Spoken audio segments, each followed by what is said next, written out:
name is Grace, and I am Dramaturg for the Crucible, so I'm in charge of all the historical research and everything behind the show.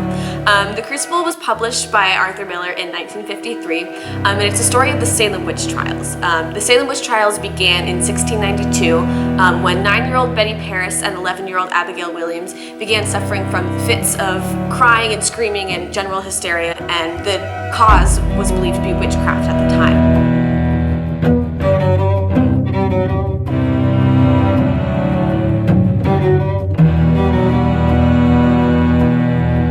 A minister came from out of town. Reverend Hale came from Beverly, who was known for persecuting witches, to help discover the cause of witches or the root of witchcraft in Salem and help get rid of it.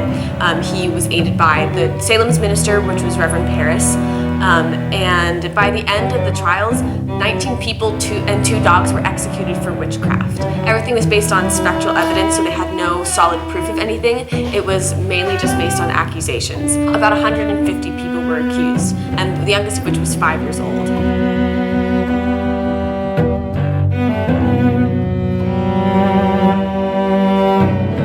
The story follows John Proctor, who is a farmer and a fairly important member of the community. He recently has not been showing up to church, and so he is eventually suspected for witchcraft and accused by Abigail Williams. It is rumored that Abigail had an affair with John and that she had a vendetta against him and his wife Elizabeth. So she began accusing him in court along with a bunch of other people, and the girls of Salem, who in our show are meant to represent a sort of Greek chorus sort of thing, everyone caught on to the hysteria and the mania and began accusing their neighbors and sometimes their relatives and maybe even their friends and people that they knew and saw sometimes every day.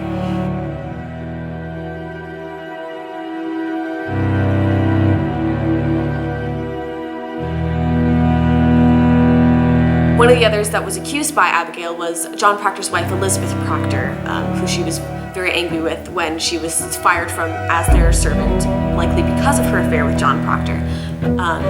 And Elizabeth was convicted, and she was charged with witchcraft and was set to be executed. Whether or not she is executed, you'll have to wait and see.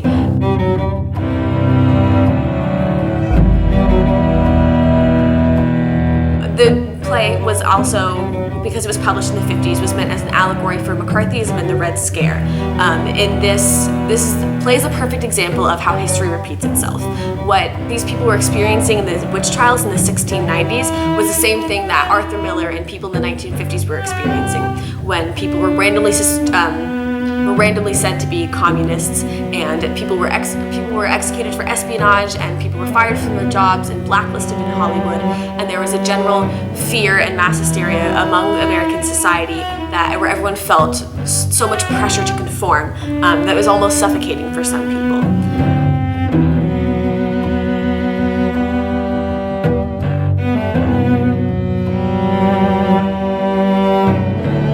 If this sounds interesting, please come see our show. We have performances on the 5th, 6th, and 7th at 7 o'clock and a 2 o'clock matinee on the 8th. Thanks for watching.